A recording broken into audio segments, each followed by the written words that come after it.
folks, I got an update for you.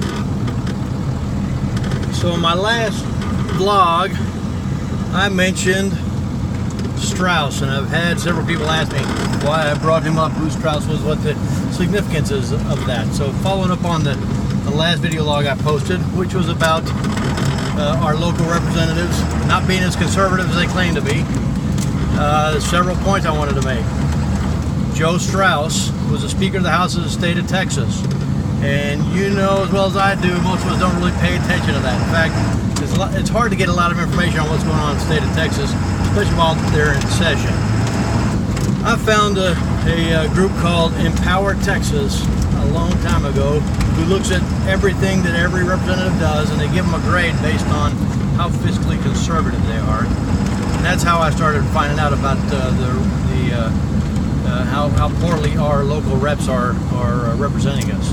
They're spending like crazy. They're down there with the Democrats, according to these guys anyway. So I have, and since then I've watched them for years, and they've always been very credible to me. However, I've since found out that they're also Aggies, and on top of that, one of the guys even an Aggie band guy, which I'm a former Aggie bandsman, so I'm glad to. That just gives me more credibility in my book. Anyway, back to Strauss. So Joe Strauss is the Speaker of the House. We have a Republican majority, and there was no chance he was going to win Speaker of the House with a conservative majority in Congress. So what did Joe Strauss do? He went and got all the Democrats together and said, if you guys vote for me, I will put you on committees. I will give you key spots. And then all he had to do is go get the most liberal of our Republicans, our rhinos, our moderates, and get them to vote with them so they could also have a key position. And guess who two of those moderates are? That's right, they're the local guys. Raney and Kyle Kaccal. Once again, I know Kyle, I like Kyle a lot. I just don't like the way he votes on some things, especially the spending stuff. Raney, again, sure he's a nice guy, but he's voting like a Democrat when it comes to spending. Now, why is this key on Strauss and the Democrats? Well, you saw Governor Abbott had a fairly conservative agenda. He had 20 items he wanted to get passed, and they didn't even get 10 passed. And guess why that is? He was fighting Joe Strauss. Joe Strauss took Democrat positions along with all the people who supported him, and stopped half the things that Governor Abbott wanted to get done. These were conservative agenda items.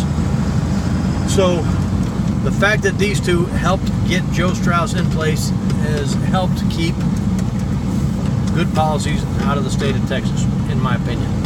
So that is the importance of Strauss. I just wanted to make sure you guys understood that was the reason Strauss was important. One last thing about Strauss, his own executive committee, even after he finally resigned, every person who supported him, his main guys were all run out of office. Joe Strauss spent millions of dollars staying in office, but in the meantime he lost all his, or most of his support guys, and he eventually saw the writing on the wall, and then he retired from office. However, their executive committee decided they still needed to go on record. The Bexar County Executive Committee gave him a vote of no confidence just to let him know how bad a job he did. So anyway, that's the whole thing about the Joe Strauss connection. And if you like this video, please give it a thumbs up, share it. Let's make sure everybody in Brazos County knows what's going on with our representatives. Thank you.